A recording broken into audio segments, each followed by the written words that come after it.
자, 오늘은 영어 문법 핵심에 대해서 세상에서 제일 쉽게 한번 배워보도록 할 거예요. 이것만 알면 100점 맞습니다. 1등급 바로 됩니다. 이런 되도 않는 거짓말 어그로치는 영상 아니고요. 순수하게 영어 문법의 기초 뼈대부터 팔품사, 문장의 오형식, 투부정사, 분사구문 이런 고급 문법까지 영어 문법을 제대로 공부하려는 완전 초보분들을 위해 만들어진 영상입니다. 요즘 주변 보면 개나 소나 문법 교재 다 뗐다, 레벨 테스트 100점 맞았다, 학교 내신 A등급이다 이러면서 영어 실력 자랑하고 다니는데 나만 영어 문법도 몰라가지고 아무것도 못하고 있었잖아요. 세상에서 가장 쉽게 가르쳐주는 팟킬리스 영어 만나신 김에 뒤처지지 말고 딱 20분만 투자하셔서 영어 문법의 핵심이라도 알고 넘어가자고요. 자, 우선 한 장짜리 영문법 기초 핵심 먼저 보실게요. 여러분이 배우는 대부분의 문장은 이렇게 한 장의 그림으로 요약이 가능합니다. 그리고 이 그림이 없이 영어 문법을 공부하시면 문법을 배워도 뭔가 어렵고 이해가 안 된다고 느끼실 거예요. 이 영상을 끝까지 보시면 이 한 장의 사진이 저절로 여러분 머릿속에 자리 잡히실 거예요. 이걸 머릿속에 집어넣으려면요, 먼저 알아야 하는 사실이 있어요. 사실 영어 문법은 크게 두 가지로 나눌 수 있어요. 먼저 사라는 말을 배우는 품사론이라는 게 있고요, 어라는 말을 배우는 통사론이라는 게 있어요. 형용사를 배웠다, 부사를 배웠다 그러면 품사론을 배운 거고요. 주어를 배웠다, 목적어를 배웠다 그러면 통사론으로 배운 거예요. 여기서 통사론은 문장의 요소 혹은 문장 구조라고도 선생님들은 혼용해서 쓰시거든요. 그래서 이것도 알아두시면 좋겠어요. 자, 그러면 먼저 빠르게 팔품사를 훑어볼게요. 영어 단어를 분류해 놓은 걸 품사라고 불러요. 그리고 그 품사를 8가지 종류로 나눌 수 있으니까 팔품사라고 부르겠죠. 자, 명사는 어떤 사물의 이름, 사람의 이름을 이야기하는 거예요. Seoul, English 이런 것들이 명사에 해당되고요. 대명사, 이 이름을 대신하는 이름을 대명사라고 불러요. 그래서 서울을 대신하면 it, 어떤 여자를 대신하면 she, 여러 명을 대신하면 they라고 할 수 있겠죠. 동사는 움직임이나 상태를 나타내죠. 그래서 우리말로는 특히 다라고 끝나는 게 특징이에요. go, it, like 이런 동사들이 있어요.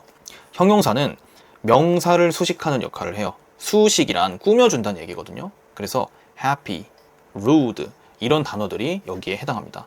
이 형용사의 특징으로는 우리말로 했을 때 받침에 니은자가 붙어요. 또는 리을자가 붙어요. 그래서 부사랑 형용사가 구분이 잘 안 되실 때는 이 받침을 잘 참고하시는 것도 중요합니다. 부사는 명사 외에 수식을 한다라고 생각해 주면 돼요. 명사 외는 그럼 누구냐? 여기서는 동사, 형용사, 부사를 가리킨다라고 생각하면 돼요. 그러니까 부사는 동사도 꾸며줄 수 있고 형용사도 꾸며줄 수 있고 부사도 꾸며줄 수 있는 거죠. 이 부사에는 happily, rudely 이런 식으로 형용사에 ly가 붙은 경우가 많고요.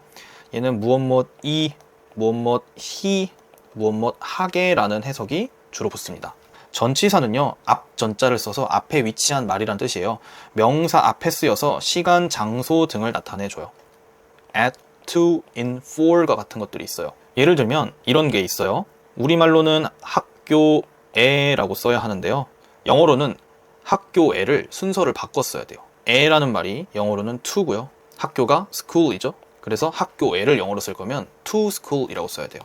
우리말에는 이처럼 명사 뒤에 조사가 위치해서 이 명사의 시간, 장소, 위치 등을 나타내 주지만 영어에서는 명사 앞에 조사가 쓰여서 이걸 전치사라고 부르죠.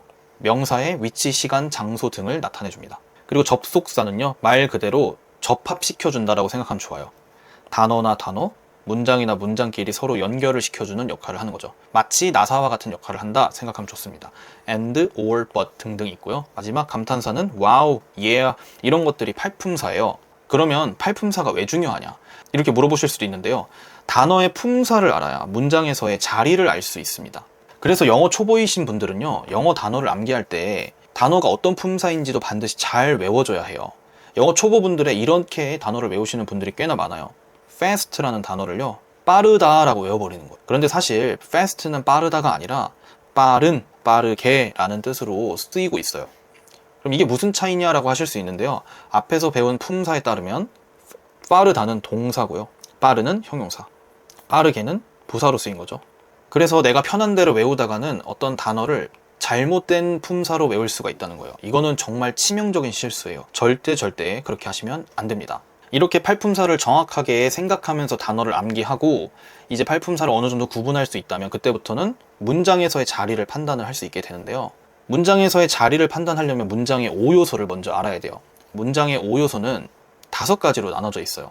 아까 제가 얼핏 말씀드렸지만 무슨 어로 끝나는 게 바로 이 문장의 5요소에 해당되죠. 그래서 많이들 들어봤을 법한 주어, 서술어, 목적어, 보어, 수식어, 이렇게가 바로 문장의 5요소예요.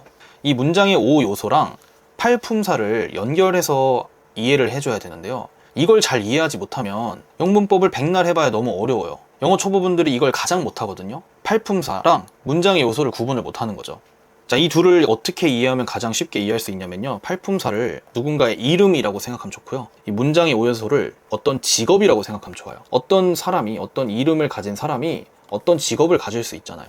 자, 그런 것처럼 이 팔품사에 있는 단어가 문장의 5요소의 어딘가로, 무언가로 쓰일 수 있다, 이렇게 생각을 해주면 좋아요. 그래서 정리를 하자면 명사, 대명사는 주어, 목적어, 보어로 쓰일 수 있고요. 동사는 서술어로 쓰일 수 있고요. 형용사는 보어, 수식어로 쓰일 수 있고요. 부사는 수식어, 전치사는 수식어로 사용이 가능합니다. 자, 이 문장의 5요소에 따라서 영어는 문장 구조가 5가지로 정해져요. 그게 바로 우리가 배운 문장의 5형식이죠. 자, 아마 또 5형식이야? 그거 배워봐야 써먹지도 못할 텐데 라고 생각하시는 분들이 꽤 있으실 거예요.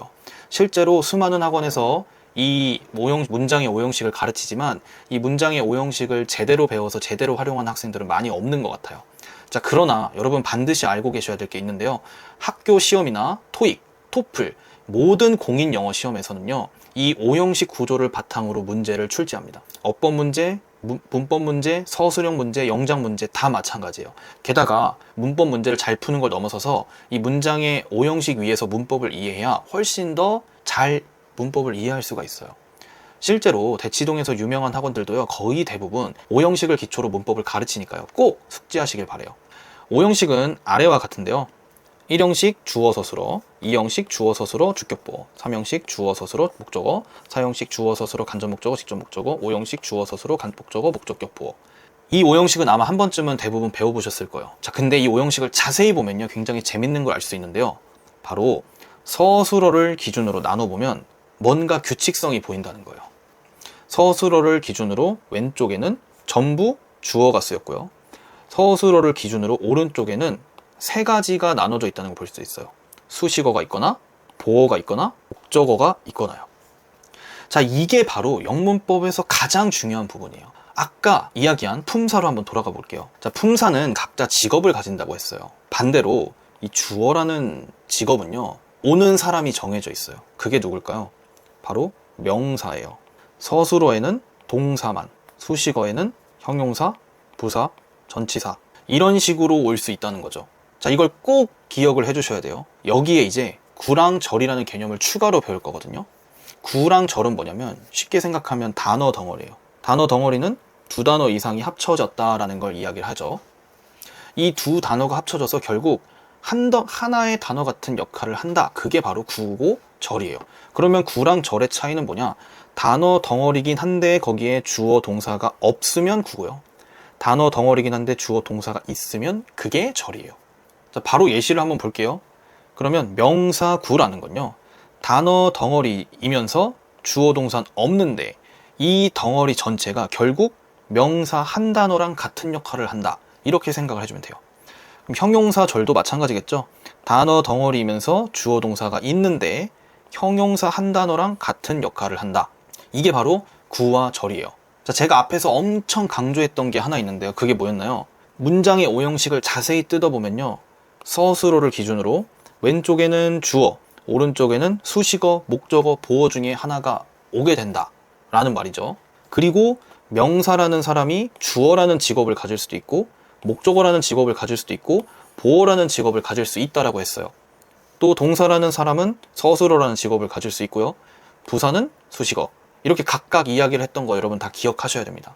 여기에 방금 이야기했던 구와 절의 개념까지 한번 합쳐볼게요. 그러면 주어에는 그냥 명사가 올 수도 있지만 명사, 구, 명사, 절도 올 수 있겠네요. 왜냐하면 명사 구도 결국 하나의 명사처럼, 명사 절도 하나의 명사처럼 쓰일 수 있기 때문이죠. 동사도 마찬가지겠죠. 물론 동사에는 동사 구, 동사 절은 없지만요, 구동사라고 부르는 게 있어요. 부사도 마찬가지예요. 부사도 부사 구가 있고요, 부사 절이 있어요. 형용사도 형용사 구가 있고요, 형용사 절이 있어요. 자, 여기서 이제 중요한 포인트, 문법 문제를 어떻게 내는지를 우리가 이제 한번 들여다볼게요. 바로 이 자리에 따라서 문법 문제를 낼 수 있다는 거예요. 자, 예를 들면 제가 동사를 주어 자리에 쓰면 그거는 맞을까요, 틀릴까요? 문법적으로 틀리는 거예요. 왜 그렇죠? 왜냐하면 주어라는 자리에는 명사만 올 수 있기 때문이죠. 반대로 제가 부사라는 단어를 서술어 자리에 쓰면 될까요, 안 될까요? 당연히 안 되는 거예요. 왜냐하면 부사는 수식어 자리에만 올 수 있기 때문이에요. 자, 여기서 이제 한 단계 더 나아가서 우리가 어렵게 배웠던 문법을 하나씩 떠올려 볼게요. 여러분, 투부정사 다 배우셨죠? 투부정사는요, 명사구, 형용사구, 부사구로 쓰일 수 있어요. 자, 그렇단 얘기는 투부정사가 명사 자리에도 올 수 있고, 형용사 자리에도 올 수 있고, 부사 자리에도 올 수 있다는 걸 의미하네요. 그런데 절대 될 수 없는 건 누굴까요? 동사 자리에는 절대 갈 수 없겠죠. 그래서 만약에 선생님이 문제를 냈는데 서술어 자리에다가 투부정사를 집어넣었어요. 그러면 이거는 문법적으로 맞은 걸까요? 틀린 걸까요? 틀린 겁니다. 그럼 분사도 많이 배우셨을 거예요. 분사. 굉장히 어렵게 많이 알고 있죠. 과거분사, 현재분사.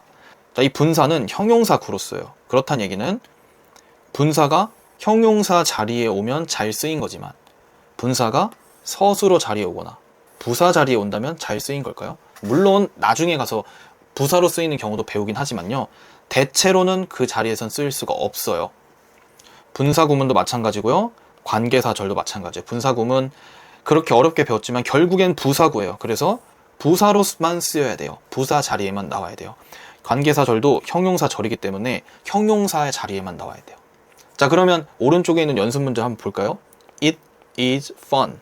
자, 우리 순서상으로 볼 때 주어, 서술어, 보어라고 봐야 해요. 자, 근데 주어 자리에 it이 왔죠. it은 동사로 쓰여요. 그러면 동사가 주어 자리에 올 수 있나요? 올 수 없죠. 그래서 이 문장은 틀린 문장이에요. 두 번째 문장도 볼게요. I like to sing. 주어, 서술어, 목적어로 쓰였어요. 자, 그리고 주어 자리에 I라는 명사 왔고요. 서술어 자리에 like라는 동사 왔고요. 목적어 자리에 to sing이라는 투부정사가 왔어요. 자, 투부정사는 근데 명사가 될 수 있다고 했죠. 그리고 목적어에는 명사가 올 수 있다라고 했어요. 그렇기 때문에 얘도 맞는 거예요. 3번 볼게요. She playing the guitar. 주어, 서술어, 목적어로 쓰여야 하는 문장이었어요. 근데 서술어 자리에 보니까 동사에 ing가 붙었어요. 동사에 ing가 붙은 걸 우리는 분사라고 불러요. 분사는 형용사구 역할을 하고요. 형용사구가 서술어 자리에 온 거예요. 그렇다면 이건 옳게 쓰인 문장일까요? 그렇지 않죠. 서술어에는 동사만 올 수 있으니까요. 그래서 틀렸습니다. 자, 바로 이해가 되시죠? 이것 외에도 관계 대명사, 관계 부사, 우리가 굉장히 어렵게 배웠던 모든 문법은요, 사실 팔품사 중에 하나에 해당하고요. 그 문장의 5요소 중 정확한 자리에 들어가야 한다. 이게 바로 이 영문법의 가장 기초이자 핵심이에요. 자, 이제 아까 맨 처음에 봤던 영문법 요약 그림을 다시 한번 보실게요. 이야기한 것처럼 문장 구조를 기준으로 보면 이제 이게 어떤 걸 의미하는지 보이시게 될 거예요. 자, 아까 제가 맨 처음에 문장의 오형식을 통해서 쭉 나열을 했어요. 그리고 여기에 보면 각각 문장의 요소에 어떤 품사가 들어가야 되는지를 제가 다 정리를 해 놓은 거예요. 그리고 그 품사마다 역시 구, 절이 모두 다 쓰여져 있고요. 그 명사구, 명사절이 각각 나타내는 문법이 뭔지도 다 적어놨어요. 자, 그러면 이걸 토대로 이제 문법을 배우게 되면 우린 앞으로 어떻게 생각하면 될까요? 자, 예를 들어서 제가 투부정사를 배웠다고 쳐볼게요. 투부정사를 배웠으면 투부정사는 물론 형용사구도 되고 부사구도 되지만 지금은 명사만 국한해서 생각할게요. 투부정사는 명사구니까 명사구는 명사 역할을 할 수 있고 명사는 주어 자리에 올 수 있겠구나. 주어 자리에 오면 이거는 올바른 위치에 왔구나. 그래서 문법적으로 옳구나 라고 생각을 할 수 있겠죠. 그러나 만약 투부정사가 같은 프로세스로 생각을 했을 때 서술어에 왔다면 맞을까요? 그거는 틀렸다고 봐야겠죠. 그러면 보어 자리에는 올 수 있을까요? 보어 자리도 보니까 명사가 있죠. 명사도 역시 명사구, 명사절이 다 해당되기 때문에 역시 보어 자리에도 투부정사가 올 수 있다. 그래서 이 자리에 와도 틀리지 않다. 문법적으로 옳다라고 우리는 생각할 수가 있는 겁니다.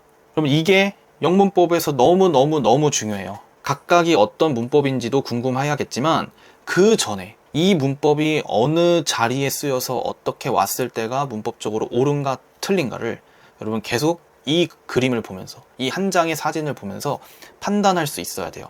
여러분 그렇게 하면 영어 문법 6개월이면 마스터할 수 있어요. 제가 확실하게 보장드릴 수 있어요. 지금 말씀드린 이 한 장짜리 영문법 그림으로 이제 제가 문법을 하나씩 유튜브에 풀어가 보려고 합니다. 유익하셨거나 계속 도움받고 싶으신 분들은 아래 구독을 부탁드립니다. 그리고 다른 영상도 유익한 내용이 많습니다. 아래 고정 댓글에도 유익한 영상 걸어놨으니까 보시고 많은 도움 받으시기 바랍니다.